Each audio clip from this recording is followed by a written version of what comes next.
हजारों साल पहले की बात है। ये जमीन बिल्कुल वीरान थी, न इंसान, न शहर, न आबादियां। सिर्फ एक ही मखलूक यहाँ आबाद थी, वो थे जिन्नात। जिन्नात के कबीले जमीन के कोने कोने में फैले हुए थे, मगर उनके दरमियान हमेशा लड़ाइयाँ, झगड़े, फसाद और खूंरेज़ी जारी रहती थी। पूरी जमीन मैदान जंग बन चुकी थी। ये मंजर अल्लाह रब्बुल इज़्ज़त की बारगाह में पेश हुआ तो अल्लाह ताला ने फैसला फरमाया, जमीन को इस फसाद से पाक कर दिया जाए। फरिश्तों को हुक्म दिया गया, वो बड़े बड़े लश्करों की सूरत में जमीन पर उतरने लगे और जिन्नात पर जबरदस्त हमला कर दिया। जिन्नात ने मुकाबला करने की कोशिश तो की, मगर अल्लाह के हुक्म के सामने वो बेबस हो चुके थे। इस हमले में बेशुमार जिन्नात हलाक हुए और जो बच गए वो पहाड़ों, जंगलों और दूर दराज जजीरों में छुप गए। इन्हीं जिन्नात में एक निहायत ही नेक और इबादत गुजार जिन था, जिसका नाम था अज़ाज़ील। अज़ाज़ील बाकी जिन्नों से मुख्तलिफ था। वो फसाद से बिल्कुल अलग रहता और दिन रात इबादत करता रहता था। जब फरिश्ते जिन्नात के खिलाफ लड़ने आए तो अज़ाज़ील ने खुलकर फरिश्तों का साथ दिया। फरिश्ते उसकी इबादत और इखलास से बहुत इम्प्रेस हुए। जब जंग खत्म हुई तो वो उसे अपने साथ आसमानों पर ले गए। अब अज़ाज़ील फरिश्तों की महफिलों में रहने लगा। वक्त के साथ साथ उसका इल्म और इबादत में मकाम बढ़ता चला गया, हत्ता कि अल्लाह ताला के यहाँ उसका दर्जा बहुत बुलंद हो गया। मगर इसी दौरान उसके दिल में एक खामोश ख्वाहिश ने जगह बनाना शुरू की, काश जमीन की खिलाफत मुझे अता हो जाए। वक्त गुजरता जा रहा था। फिर एक दिन अल्लाह रब्बुल इज़्ज़त की तरफ से एक ऐलान हुआ, एक ऐसा ऐलान जो सब कुछ बदल देने वाला था। अल्लाह ताला ने इरशाद फरमाया, मैं ज़मीन में अपना एक खलीफा बनाने वाला हूँ। तमाम मखलूकात में हलचल मच गई। सबके जहन में यही सवाल था कि ज़मीन पर अल्लाह का नायब कौन होगा। फरिश्ते ज़मीन पर इससे पहले जिन्नात का फसाद देख चुके थे, तो उन्होंने हैरान होकर अल्लाह रब्बुल इज़्ज़त से अर्ज़ किया, क्या तू ज़मीन में ऐसे को खलीफा बनाएगा जो फसाद करेगा और खून बहाएगा? हालांकि हम हर वक्त तेरी तस्बीह और पाकी बयान करते हैं। अल्लाह ताला ने इरशाद फरमाया, मैं वो जानता हूँ जो तुम नहीं जानते। दूसरी तरफ अज़ाज़ील ये ऐलान सुनते ही बहुत खुश हुआ। वो बहुत कॉन्फिडेंट था कि अल्लाह के यहाँ उसका जो मकाम है, इसलिए अब इस ज़मीन की खिलाफत तो उसे ही मिलने वाली है। लेकिन फिर एक ऐसा वाक़या हुआ जिसने सबको हैरान कर दिया। अल्लाह ताला ने हज़रत इज़राइल अलैहिस्सलाम को हुक्म दिया कि वो ज़मीन के मुख्तलिफ इलाकों से मिट्टी जमा करें। हज़रत इज़राइल अलैहिस्सलाम ने पहाड़ों, मैदानों, रेगिस्तानों और ज़रख़ेज़ ज़मीनों हर जगह से थोड़ी थोड़ी मिट्टी जमा की। ये मिट्टी मुख्तलिफ रंगों की थी।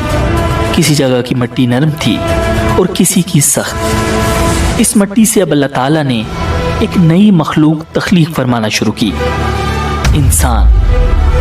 जब पहले इंसान की तख्लीक मुकम्मल हुई तो उसका नाम रखा गया आदम। फिर अल्लाह ताला ने उनमें रूह फूंकी और यूं इंसानियत की इब्तिदा हो गई। अब तमाम मखलूकात की नज़रें हज़रत आदम अलैहिस्सलाम पर थी कि उनमें क्या ख़ास बात है, वो कैसे सबसे डिफरेंट हैं। अब अल्लाह रब्बुल इज़्ज़त ने हज़रत आदम अलैहिस्सलाम को ख़ास इल्म अता करना शुरू किया, ऐसा इल्म जो इससे पहले किसी को भी नहीं दिया गया था, न फरिश्तों को, न जिन्नात को। अब इस इल्म से मुताल्लिक इम्तिहान लेने की बारी थी। अल्लाह ताला की तरफ से फरिश्तों और हज़रत आदम अलैहिस्सलाम का इम्तिहान लिया गया।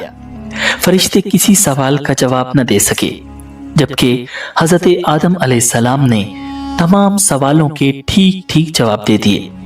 अब फरिश्तों पर बिल्कुल वाज़ेह हो गया कि इंसान उनसे बहुत सुपीरियर है। उन्होंने अल्लाह रब्बुल इज़्ज़त के हुजूर अर्ज़ किया, या अल्लाह, हम सिर्फ उतना ही जानते हैं जितना तूने हमें सिखाया। बेशक तू ही इल्म वाला, हिकमत वाला है। और फिर वो दिन आ गया جب زمین کی خلافت کا فیصلہ کیا جانا تھا۔ مجلس میں تمام فرشتے اور عزازیل بھی موجود تھا۔ عزازیل کے دل میں انسان کے خلاف حسد کی چنگاری بھڑک رہی تھی، مگر اسے اپنی عبادت پر بہت ناز تھا اور وہ سوچ رہا تھا کہ آدم تو بیچارہ مٹی سے بنا ہے اور میں آگ سے بنا ہوں، میں ہی یقیناً اللہ کے نزدیک افضل ہوں، خلافت تو مجھے ہی ملے گی۔ اور پھر اللہ تعالیٰ نے اپنا فیصلہ سنا دیا کہ زمین پر اس کا خلیفہ انسان ہوگا۔ عزازیل پر یہ خبر بجلی بن کر گری، وہ شوق میں چلا گیا، اس کی آنکھیں غم اور غصے کی وجہ سے سرخ ہو رہی تھیں۔ اب اللہ رب العزت نے تمام فرشتوں اور عزازیل کو حکم دیا، آدم کو سجدہ کرو۔ اللہ رب العزت کے اس حکم کے ساتھ ہی تمام فرشتے فوراً سجدے میں گر گئے، سوائے عزازیل کے۔ کسی کی مجال نہ تھی کہ اللہ کے حکم کا انکار کرے، مگر وہ بدبخت گردن اکڑائے غصے اور تکبر کے ساتھ کھڑا ہوا تھا۔ دربار خداوندی میں سناٹا چھایا ہوا تھا۔ اللہ تعالیٰ نے پوچھا، تجھے کس چیز نے روکا کہ تو سجدہ نہ کرے جب میں نے تجھے حکم دیا؟ ابلیس نے تکبر سے جواب دیا، میں اس سے بہتر ہوں، تو نے مجھے آگ سے پیدا کیا اور اسے مٹی سے۔ اللہ رب العزت نے نہایت جلال سے فرمایا، نکل جا یہاں سے، تجھے یہ حق نہیں کہ یہاں تکبر کرے، یقیناً تو ذلیلوں میں سے ہے۔ اب وہ عزازیل ابلیس بن چکا تھا، مردود اور شیطان، مگر بجائے شرمندہ ہونے یا توبہ کرنے کے، اس نے اللہ تعالیٰ سے ایک حیران کن درخواست کی، مجھے قیامت تک مہلت دے دے، جس دن انسانوں کو قبروں سے اٹھایا جائے گا۔ اللہ رب العزت نے فرمایا، جا، تجھے مہلت دی گئی۔ لیکن ابلیس نے وہیں ایک اور اعلان کیا، جو کہ ایک چیلنج تھا، ایک سازش تھی۔ کہنے لگا، اب چونکہ تو نے مجھے گمراہ کیا ہے، اس لیے میں بھی قسم کھاتا ہوں کہ ان انسانوں کی گھات لگا کر تیرے سیدھے رستے پر بیٹھا رہوں گا، پھر میں ان پر چاروں طرف سے حملے کروں گا، ان کے سامنے سے بھی اور ان کے پیچھے سے بھی اور ان کے دائیں طرف سے بھی اور ان کے بائیں طرف سے بھی، اور تو ان میں سے اکثر لوگوں کو شکر گزار نہیں پائے گا۔ اللہ رب العزت نے نہایت جلال سے فرمایا، نکل جا یہاں سے۔